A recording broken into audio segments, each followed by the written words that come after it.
നമ്മുടെ വീട്ടിൽ ആരോഗ്യം നിലനിൽക്കണമെങ്കിൽ ആ വീട് കൊതുക് വളർത്ത് കേന്ദ്രമാകാൻ പാടില്ല. ഇന്ന് പല വീട്ടിലും കേറിയാട്ടിയിരുന്നാൽ ഡോക്ടർമാര് വരികയാണ്, നഴ്സുമാര് വരികയാണ്, ഓല് പരിശോധിക്കുന്ന, ഇഞ്ചക്ഷൻ ചെയ്യണ്, നമ്മളിങ്ങനെ ചൊറിഞ്ഞു കൂടാണ്. എന്തുകൊണ്ടാണ് ഇത്രയും അധികം കൊതുകുകൾ പെരുകുന്നത്? അവിടെ വീട് ഭരിക്കുന്നവർ ജാഗ്രത പാലിക്കാത്തത് കൊണ്ടാണ്. വീട്ടിന്റെ അകത്തോ പുറത്തോ വെള്ളക്കെട്ടുകൾ ഉണ്ടാകരുത്. ജലജന്യ രോഗങ്ങളിൽ പ്രധാനപ്പെട്ട ചിക്കുൻഗുനിയ, അതുപോലെ ഡെങ്കിപ്പനി, മലമ്പനി ഉൾപ്പെടെയുള്ള ഈ രോഗങ്ങൾ മുഴുവനും മാരകമാണ്. പലപ്പോഴും യഥാസമയത്ത് കണ്ടെത്താതെ പോയാൽ മരണത്തിൽ കലാശിക്കുന്ന രോഗങ്ങളാണ്. ഈ രോഗങ്ങളുടെ നിർമ്മാർജ്ജനത്തിനുള്ള പ്രധാന വഴി കൊതുകുകളുടെ നശീകരണം തന്നെയാണ്. കൊതുകുകളെ നശിപ്പിക്കാൻ എന്താണ് മാർഗം? കൊതുകിന് വളരാനുള്ള സൗകര്യം കൊടുക്കാതിരിക്കുക. എന്നാ പെട്ടെന്ന്, അല്ലാതെ ചുമരുമൽ വെച്ച് ഓരോ കൊതുകിന് ഇങ്ങനെ വരച്ചിട്ടാല് നമ്മളെ വീട് കേടുക എന്നല്ലാതെ കൊതുക് തീരൂല. കൊതുക് തീർന്നു പോകണമെങ്കിൽ അവർക്ക് താമസിക്കാനുള്ള സൗകര്യം വീട്ടിന്റെ അകത്തും പുറത്തും ഉണ്ടാകരുത്. വീട്ടിന്റെ അകത്തുണ്ട് നല്ലൊരു താവളം. നിങ്ങൾ ആരും അത് കണ്ടിട്ടില്ല. ഇനി നാളെ ഒന്ന് പോയിട്ട് നോക്കാം. ഏതാണ് ആ താവളം എന്നറിയോ നിങ്ങൾക്ക്? നിങ്ങളെ ഫ്രിഡ്ജിന്റെ അടിഭാഗത്തുള്ള ട്രേ അതൊന്ന് എടുത്തു നോക്കൂ. അതിലാണ് ഈ കൊതുകുകൾ നല്ലൊരു ഭാഗം മുട്ടയിട്ട് വളർന്നു വലുതാകുന്നത്. ഇത് ചുമരിന്റെ അടുപ്പ് അങ്ങോട്ട് അടുപ്പിച്ച് ബാഗ് കൂടെ പോയിട്ട് ഇത് എടുക്കണ്ടേ? അത് എടുക്കാൻ കഴിയില്ല. നമ്മളെ ഫ്രിഡ്ജിന്റെ അകത്ത് കരണ്ട് പോയാൽ അവിടെ അട്ടിപ്പിടിച്ചു നിൽക്കുന്ന ആ ഐസും കട്ടകളൊക്കെ ഉരുകി ഒലിക്കും.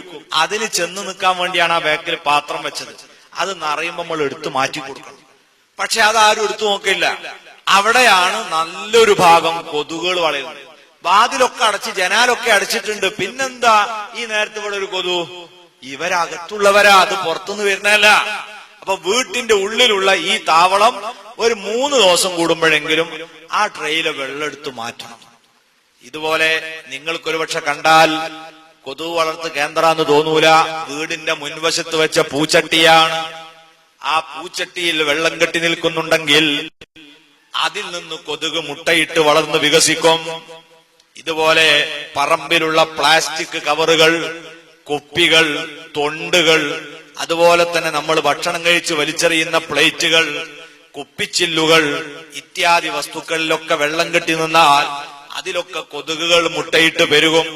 വീടിന്റെ പരിസരത്തൂടെ നടന്ന് ഇത്യാദി വസ്തുക്കളൊക്കെ വെള്ളം കെട്ടി നിൽക്കാത്ത വിധത്തിൽ നമ്മളതിനെ സംസ്കരിച്ചിരിക്കണം.